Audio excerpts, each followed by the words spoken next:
So I've already prepped this lady's nails. I'll drop a link to the video of the prep down below.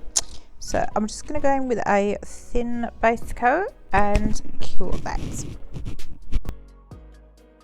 When I use forms, I'll just take the sticky tab off and attach it to the back to give it some support before I open it. We will be doing a tapered square today, and I just fold it in and gently attach it at the end before I fit it on her finger. Her fingers are very stiff, so with clients who have this it can be a bit of a problem, but just take your time and get it to fit nice and snug on the nail. We'll be using clear polygel from Modelons today, and I'm just going to take a small amount that I'm going to put on the edge of the form and roll off before I start to pat that down nicely into the desired shape and length with some alcohol. And I like to use an acrylic brush because I think that gives a better result, but you can also use a polygel brush that belongs to the set. Now polygel won't go anywhere until it's cured, so just take your time and make sure that the side walls are aligned and that there are no gaps between the free edge and the natural nail. We want this to be really tight before we cure it. I've only done a 30-second cure, which is half the time, because I want to go in with my magic wand and just pinch the nail slightly. I think when you pinch the nail it gives a, what should I say, more feminine, sleek appearance. After I've done, I'm just going to remove the form carefully and pinch the form from underneath. It's still not fully cured, it needs another 30 seconds. But I think that looks really nice.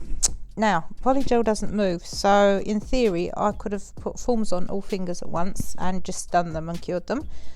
But because I like to pinch, I am going to do them every other time. So when the next one goes in, the pinky will fully cure, and so forth. So I'm just going to continue with that. I'm trying to speed it up a little bit, but like I said, I'm going to pinch all the nails just to make them look really slim and elegant.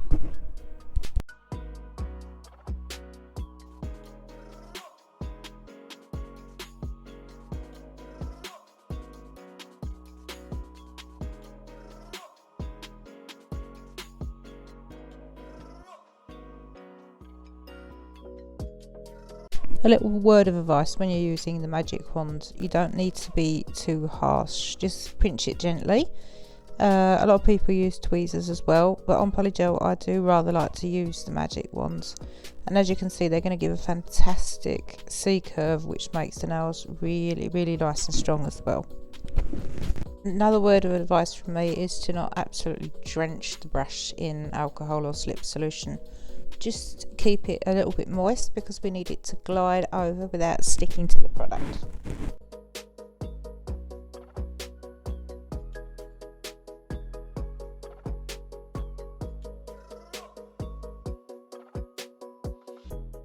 So we've created a nice strong extension on the tip with good structure, but as it is now, the nail is flat and it needs to be built up so that it's long lasting and very durable. First of all, I'm just going to do like a little slip solution, and when I apply the gel I start not far from the cuticle, but I just sort of bounce it up and pull it down as I go. And you can also add a little bit more, just cure in between or fuse cure them so that it doesn't run everywhere, and you'll get a nice smooth application. I'm not a big fan of having to turn the hand upside down, so I do try to avoid it.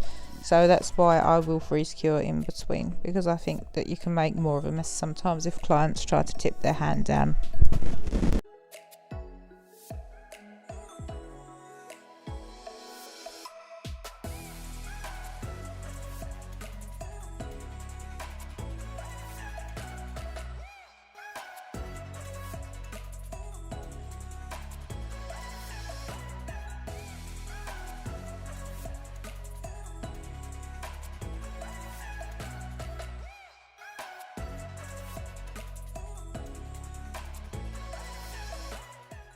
So as you can see, I'm working fairly flat. I'm not making a big issue of the apex, I just want to get the structure down.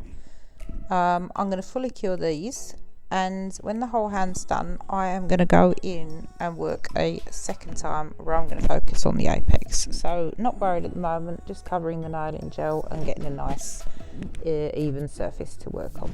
You just swivel it down and very, very light touch. If you push too hard, you're going to create bubbles and you're going to lose control over the gel.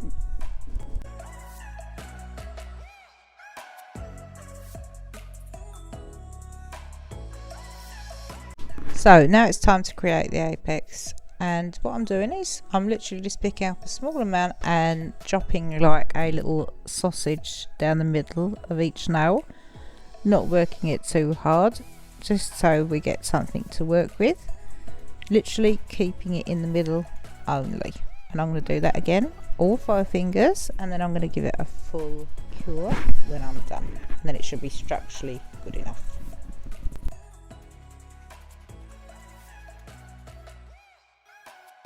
So I've just taken a lint-free wipe with some alcohol on it, and I have rubbed off the sticky inhibition layer. I'm going to go in with a file. I'm going to start off with the sidewalls and bring down the length a little bit, and we're going to shape them nicely with a hand file first. That will give us a good starting point. I'm just being careful, as I said, getting the shape down, tapered square, so I'm keeping my file perpendicular and just slanting it slightly in on the free edge. Another filing video later where I'll go into more detail.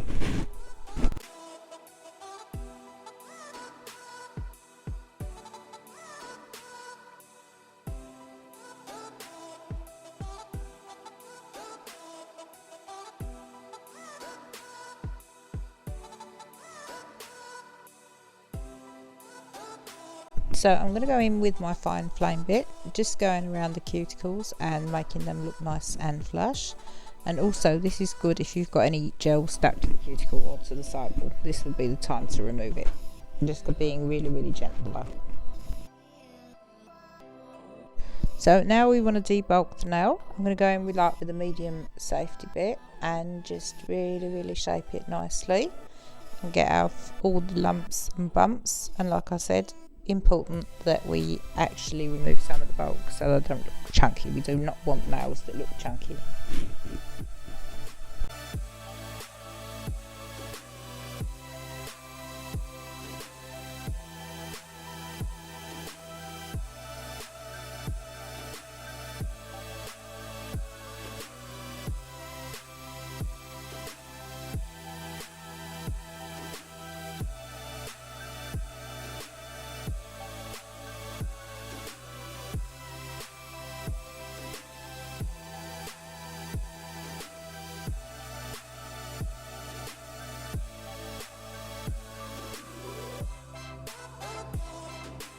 I'm just going to whip over lightly and quickly with a sanding block just to get rid of any scratches.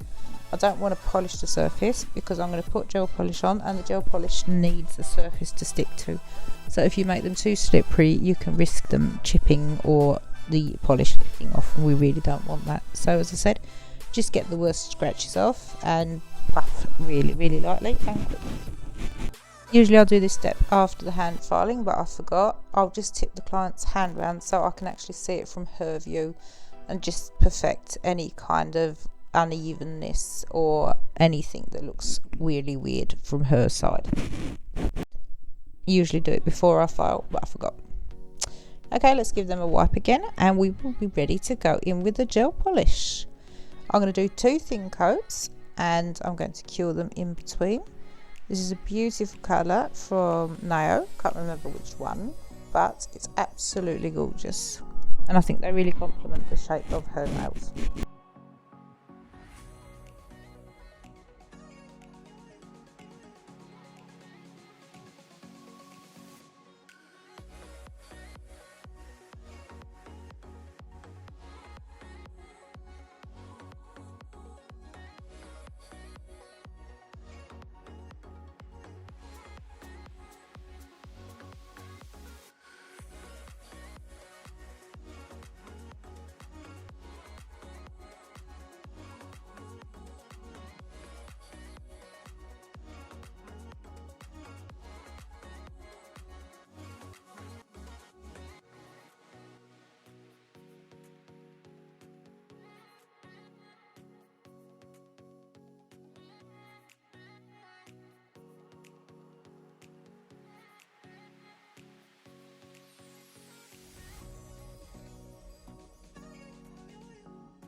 Okay, cure all of these, full cure, then go in and do a second coat. Now I'm going to try some liners from Savland, just doing like some random lines and designs just to break the pink up a little bit, and I'll flush cure these in between. These are like this abstract style that's been very popular. These liners are easy to work with, but they are brand new, so they're still a bit goopy because the bottles are really full. But so far so good, I'm really pleased with these. I'll be doing a review. So, but as you can see, just going in with light strokes. These will also need an end cure of 60 seconds. So just freeze cure them in between and give them the full cure when they're done.